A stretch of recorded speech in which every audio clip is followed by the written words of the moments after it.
Magandang araw mga tol, Uyod Boxing Fanatics nga pala. So sa video na ito ay pag-usapan natin itong kumalat na larawan ngayon na kasama itong si Masayuki Ito dito nga sa isa nating pambato, former Unified Champion ng IBF at WBA, The Nightmare Marlon Tapales, at nitong kanyang promoter ng Sanman Promotion.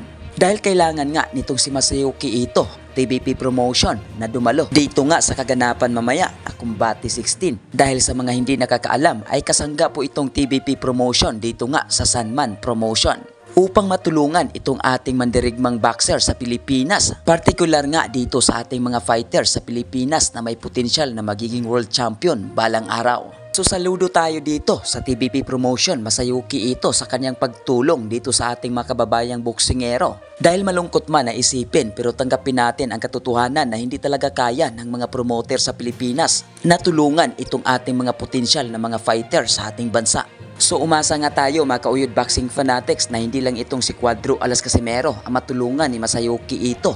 Kung hindi, ito ring mga fighter natin na may potensyal na magiging world champion balang araw. Sa kabilang banda, poster at larawan ni Casimero at Marlon Tapales na maglalaban daw ito ngayong Mayo. Taong kasalukuyan ay hindi po ito totoo mga ka-Uyod Boxing Fanatics, literal na fake news ito. At ang isa sa mga nag-post nito mga ka-Uyod Boxing Fanatics ay kilala nga na kritisismo ni Cuadro Alas Casimero na may pangalang Uli.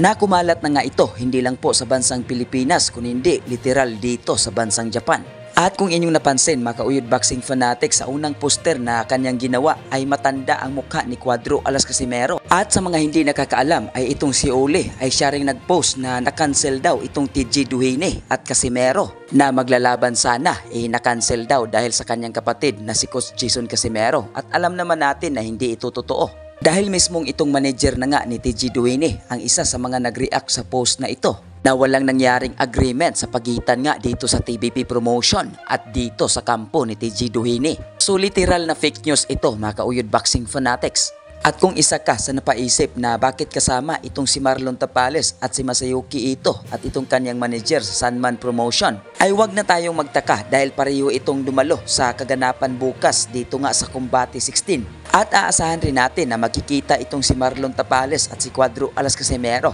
dito nga sa kaganapan bukas. So maghihintay na lang tayo mga ka-Uyod Boxing Fanatics dahil malapit na talagang i-anunsyo nitong TBP Promotion. Malay nyo, bukas na i-anunsyo ang laban ng ating pambato or baka dito sa mismong kaarawan ni Cuadro Alas Casimero. At baka ikakagulat pa nating lahat. So kung may komento ka at opinion sa video na ito, paki-comment sa baba ng ating mapupusuan at huwag kalimutan mag-like at mag-share.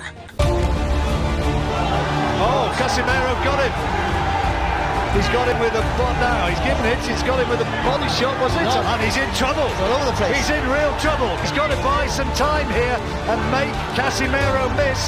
Casimero needs to pick his punches and he can't find the clean shot and he falls down. Is he okay? Casimero wants to finish it right here, right now and finish.